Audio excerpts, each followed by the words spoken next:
നമസ്കാരം. എല്ലാ മാന്യ സുഹൃത്തുക്കൾക്കും സിനിമ എന്ന യൂട്യൂബ് ചാനലിലെ ഏറ്റവും പുതിയ വീഡിയോയിലേക്ക് സ്വാഗതം.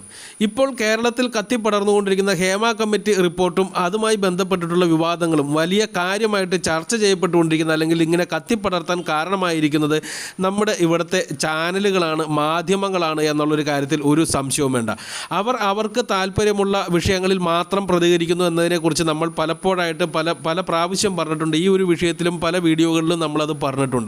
ഇപ്പോഴത്തെ ഒരു ചെറിയ ഒരു ചോദ്യം, അതായത് കഴിഞ്ഞ ദിവസം ഒരു യുവാവ് രേവതിക്കെതിരെ നടത്തിയ വെളിപ്പെടുത്തൽ എന്തുകൊണ്ട് ചർച്ചയാവുന്നില്ല എന്നുള്ളതാണ് ഇവിടുത്തെ ഏറ്റവും പ്രധാനപ്പെട്ട ചോദ്യമായിട്ട് എനിക്ക് ചോദിക്കാനുള്ളത്. ഇത് തന്നെ സൂചിപ്പിക്കുന്നത് മാധ്യമങ്ങളുടെ കൃത്യമായിട്ടുള്ള ഒരു അജണ്ട തന്നെയല്ലേ എന്നുള്ളതാണ് ചിന്തിക്കേണ്ടത്.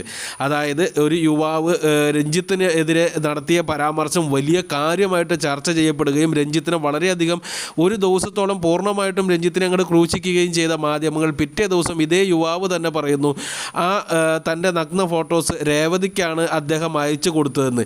എന്നാൽ രേവതി എന്ന ആ പയ്യൻ പറഞ്ഞതല്ലാതെ ഒരു മാധ്യമ പ്രവർത്തകയോ ഇതിനെപ്പറ്റി സംസാരിച്ച് കാണുന്നതായിട്ട് കണ്ടില്ല.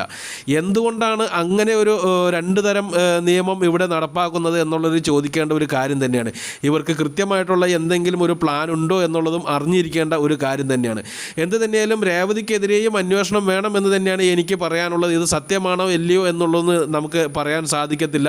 ഒരു പക്ഷേ ആ യുവാവ് എന്ന് പറയുന്നവനെ കണ്ടിട്ട് തന്നെ ഒരു വശപ്പശക്ക് തോന്നുന്നുണ്ട്. അത് എവിടെ നിന്നെങ്കിലും കാശ് മേടിച്ചിട്ട് പറയുന്നതാണോ എന്നുള്ള കാര്യമൊന്നും തന്നെ നമുക്കറിയത്തില്ല. പക്ഷേ ഇങ്ങനെ ഒരു വിവാദം വരുമ്പോൾ അതിൽ നിന്ന് ഒരു പേര് മാത്രം എടുത്ത് മാറ്റി വച്ചിട്ട് മറ്റേ പേരിനെതിരെ വലിയ വിവാദങ്ങൾ സൃഷ്ടിക്കാൻ ശ്രമിക്കുന്നത് കൃത്യമായിട്ട് നല്ല ഒരു പ്രവൃത്തിയല്ല എന്ന് തന്നെയാണ് പറയേണ്ടത്.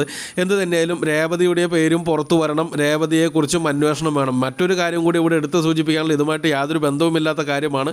എന്നിരുന്നാലും പറയേണ്ടത്, രേവതിക്ക് അവസാനമായിട്ട് സ്റ്റേറ്റ് അവാർഡ് കിട്ടുന്നത് 2022 അന്ന് കേരള സംസ്ഥാന ചലച്ചിത്ര അക്കാദമിയുടെ ചെയർമാൻ ആരായിരുന്നു എന്നുകൂടി ഒന്ന് ചെക്ക് ചെയ്യുന്നത് നന്നായിരിക്കും. എന്ത് തന്നെയാലും വിവാദങ്ങൾ ഉണ്ടാകുന്നതിനേക്കാൾ കൂടുതൽ ഉണ്ടാക്കുന്നതാണ്.